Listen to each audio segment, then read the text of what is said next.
I work as an associate researcher in the Yangtze Delta River Institute, Huzhou, University of Electronic Science and Technology of China. Huzhou is a very charming city with a beautiful urban scenery. It has a well infrastructure, rich culture, storage, and friendly residents. Of course, there is also a strong academic atmosphere. The Nan Taikou Lake has a new district gathering scientific research institution, which is very suitable for my field in computer science research.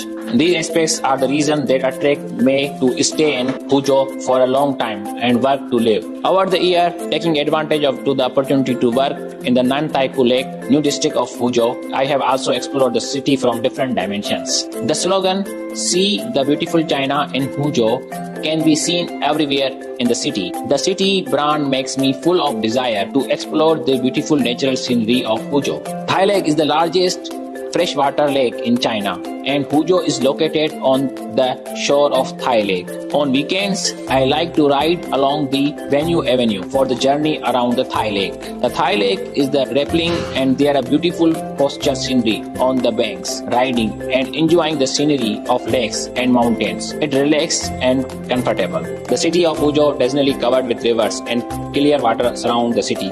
Changtianyang Waterland Park in the Nan Taikou Lake New District is a place where people often go for there and play. Here, the water network is crisscrossed, the vegetation is lush, and there are birds singing and flowers blooming. And every time you talk through it, you feel validity and appreciate the excellence ecological environment of Huzhou. In the city area, Ranghuangshan Mountain is well known far and wide. The Ranghuangshan Pavilion, which stands majestically at the top of the mountain, with its upturned eaves and corners, is known as the summit of Huzhou.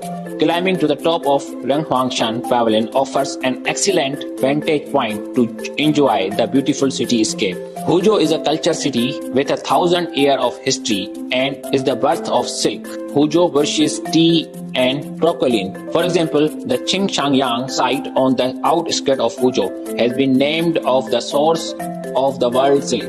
When I explored Huzhou, I saw many historical places and buildings, so it was very excited and relaxed. I greatly admire Huzhou level of urban management with orderly traffic, modern infrastructure, and pleasant environment with green and recreational spaces. For example, the Nan Taikou New District has rich array of culture facilities such as libraries, museums, theaters, and cinemas, providing places for relaxation and leisure activities which allow to residents to enjoy good services in their daily lives, and is very important for maintaining a balance between work and life. The Yuan dynasty poet Dai Bao Yuan once wrote the fine verse, "Shengbian Jiangnan Qing Li Ji Danshang Zhehe Zhu Huzhou." I love the Nan Taikou New District of Huzhou. It is very grateful here.